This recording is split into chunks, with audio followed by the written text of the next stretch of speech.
Olá, dando início agora ao nosso segundo bloco, né? Do Missões Educadoras, com o professor acadêmico William Carrum. Agora ele vai poder abordar um pouco sobre a estruturação desse programa. Por que ele a maior parte são aulas em campo?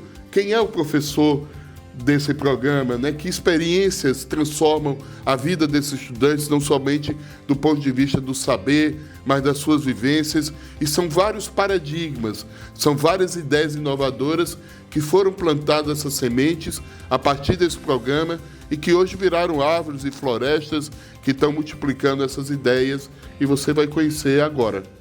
No primeiro bloco, ele abordou um pouco as características desse programa, né?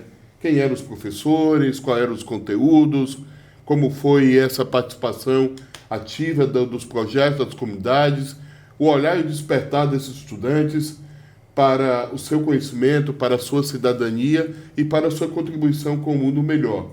Sobil, eu queria dar continuidade aqui no segundo bloco, algo que você sempre nos falou, que não é qualquer coisa que uma universidade como Harvard, como Yale, como Stanford, como Duke, como Princeton, enfim, como as universidades no mundo, né, deslocarem seus alunos para o Brasil, né?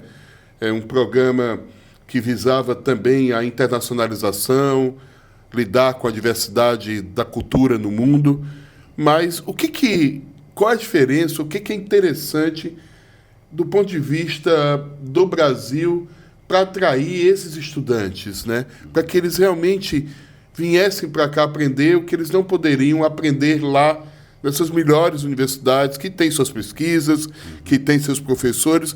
Como que você conseguiu, durante 3 décadas, todo semestre, ter suas turmas lotadas com alunos querendo vir participar do seu programa, morar em comunidades pobres, nas periferias, em Fortaleza, distante das suas famílias, distante dos ambientes como Harvard e Yale, que estavam acostumados com aquela cultura?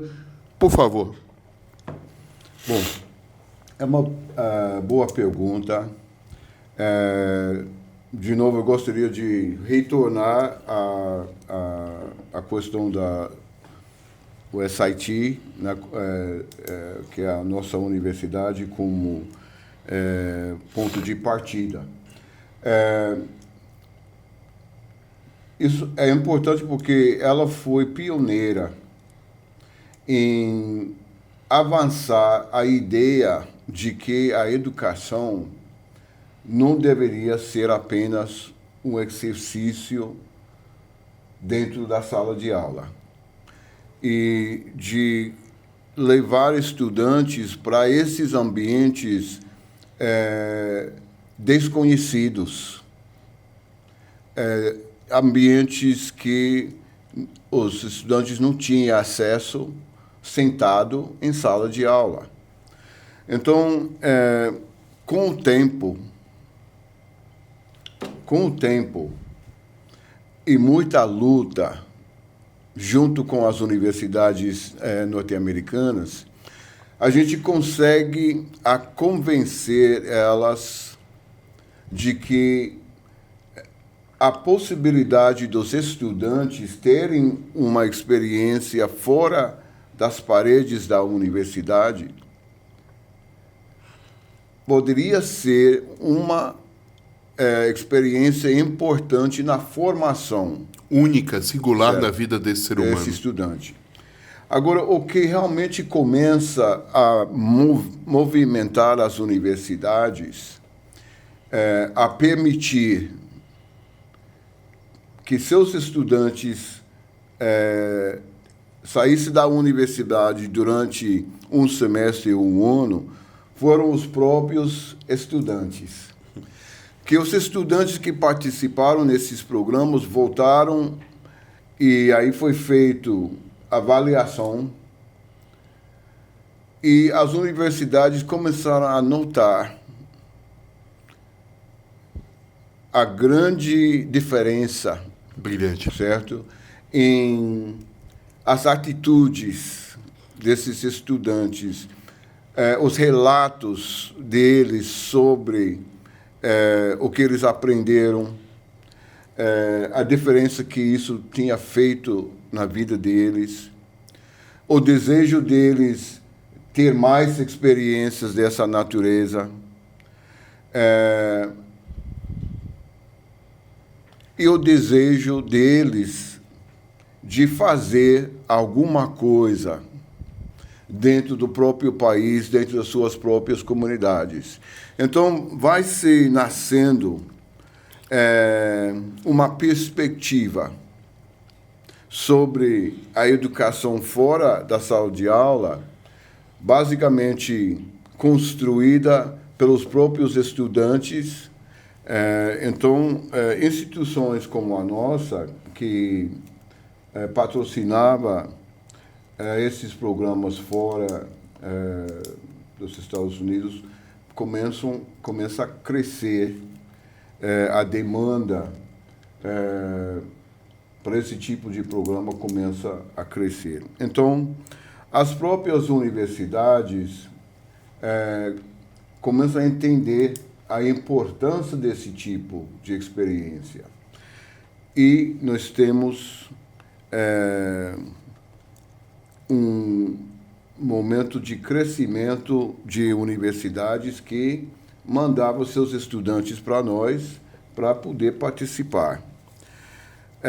Acontece que esse processo foi difícil, não foi fácil, porque houve uma mentalidade construída na universidade de que só naquele local, só com aqueles doutores, você podia aprender alguma coisa. E fora disso, não tinha importância, né? Então, além de desenvolver essas oportunidades para os estudantes, nós tínhamos que quebrar toda uma arquitetura, uma estrutura de pensamento, uma visão sobre a educação de que só certos grupos de pessoas eram donos do conhecimento, ou do conhecimento que tinha valor, que tinha importância.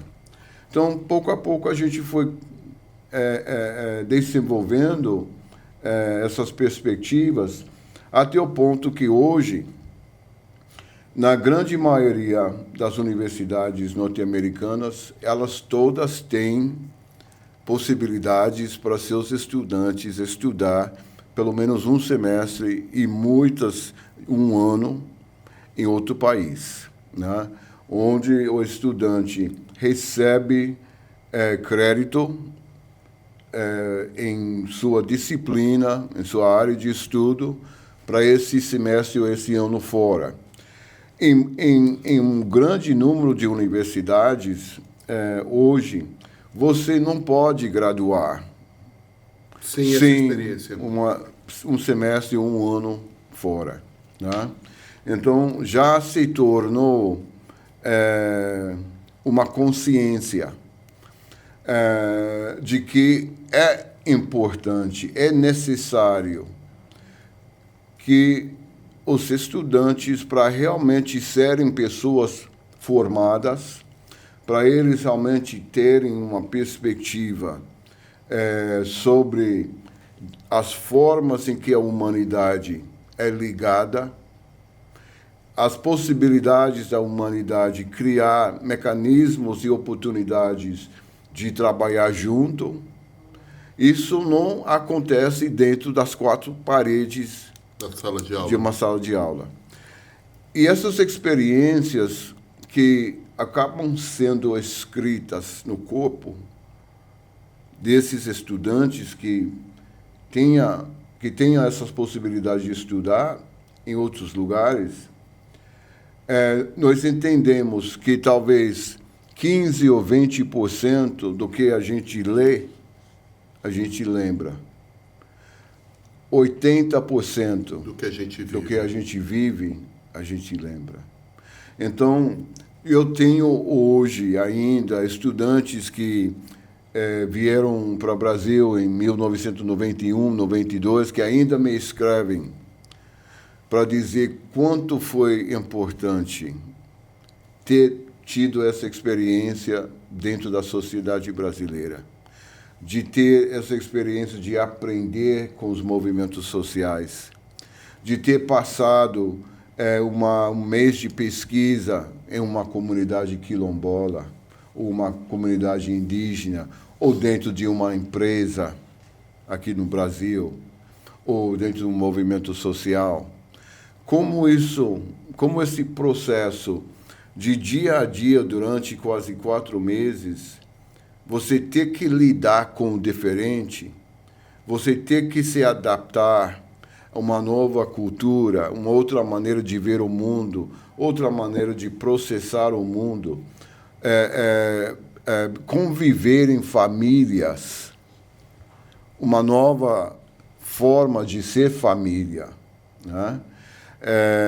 Lidar com toda a realidade de uma cidade como Fortaleza, ou de Salvador, de Belém, da Amazônia, diferente de uma tribo indígena na Amazônia, diferente de onde você passou a grande maioria da sua vida, convivendo com essa diferença e convivendo com essa diferença dentro de um contexto educacional, convivendo com essa diferença em um contexto onde eu quero aprender, valorizar o outro, onde eu quero aprender como o outro vê o mundo, como eu quero conviver com o outro para compartilhar minha vida e compartilhar a vida dela. Você criando um contexto educacional em que esses desejos, essas visões, essas possibilidades podem ser desenvolvidas, você começa a transformar a pessoa. A grande maioria do que nós chamamos a injustiça social, ela é baseada em o medo, em ilusões que nós temos construída ao respeito do outro. Que não conheço, né? Que não conheço. E porque eu não conheço, e porque eu tenho essas ilusões, eu não vou conhecer, certo? Esses preconceitos, né? Sim. Então, quando nós chegamos no fundo do problema do racismo, do problema do sexismo, o problema da marginalização, da violência, a gente encontra a doença mental. Porque quando você vive um mundo de ilusões que não é baseado na realidade, onde eu só conheço o que eu penso igual a mim, são igual a mim, são da minha cor, são da minha classe, vivem no mesmo ambiente, como se o mundo fosse isso. O processo da minha construção foi informado por essas ilusões. Então, o que a gente fazia? Para quebrar isso, precisa quebrar os medos, precisa quebrar as ilusões. Então, o que você pensa sobre povos indígenas? Eu penso que são preguiçosos, que são selvagens, que são idiotas, que não querem participar do mundo moderno, que a cultura atrasada. Então, como foi construído esse pensamento, né? Então, a minha sociedade me ensinou isso de várias formas. Então, o que a gente fazia? Então, você, junto com nós, você vai lá para conviver. Você vai passar uns 3, 4 dias em uma comunidade indígena para você ver, através da sua própria experiência vivida, se o que você foi ensinado é a verdade. Você vai fazer isso dentro de uma quilombola, você vai fazer isso dentro de uma favela, você vai fazer isso dentro de uma comunidade. Em esses espaços onde eu não tenho acesso por causa do racismo, por causa do sexismo, por causa das divisões. E nesses lugares que, como instituição educacional, a gente se sentia obrigado a abrir possibilidades para os estudantes mergulhar, para que eles pudessem testar seus pensamentos, suas teorias, o que eles tinham sido ensinados.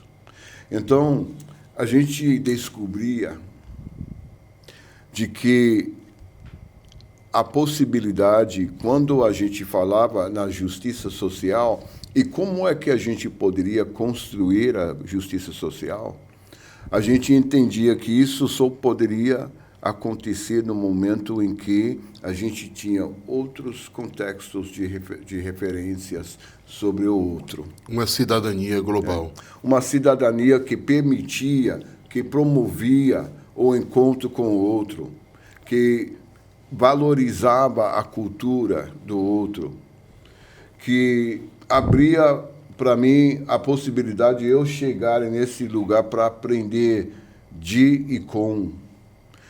Abria a possibilidade de eu conviver, para eu entender essas pessoas das perspectivas delas e não a perspectiva de uma sociedade, né, talvez racista, sexista, excludente. Então, a gente desenvolvia essa metodologia da educação como instrumento da libertação das escravidões. Da mentira e da morte. Da mentira, da morte, né, do racismo, do sexo. Então, a gente se libertava disso convivendo com a diferença. E qual foi a diferença maior? Foi exatamente a diferença da mentira, que sustentava e que sustenta o racismo, que sustenta o sexismo, que sustenta todas as teorias de dominação, de marginalização. De exclusão. Né? Então, a educação como instrumento tem que levar as pessoas ao encontro, para que elas mesmas podem desenvolver ideias diferentes. E não porque eu, como professor, disse, mas porque eu convivi com aquele povo indígena e eu entendi, através dessa convivência, de que eles não são selvagens. Eu entendi que eles têm sua própria cultura e maneira de processar e entender o mundo e que tem muita coisa que eu poderia aprender com eles. Sabe? Então, foram esses. Como os estudantes voltaram para suas instituições e disseram para Harvard, e para Yale, e para Princeton, e para Brown, que eu aprendi, mas em um semestre, no Nordeste do Brasil, que eu tenho aprendido em 3 anos aqui dentro. Eu sou testemunha desses relatos. Então, foi por isso que as instituições começaram a entender. É importante. Nós precisamos apoiar e abrir os espaços para os estudantes poderem estender suas formações para fora das paredes da universidade. Bem, eu queria só completar, eu convivi uma grande parte dos seus alunos, né? E como você fez isso 30 anos atrás, hoje já é bastante discutido, né, a necessidade dessa educação fora da sala de aula, um ano fora, né?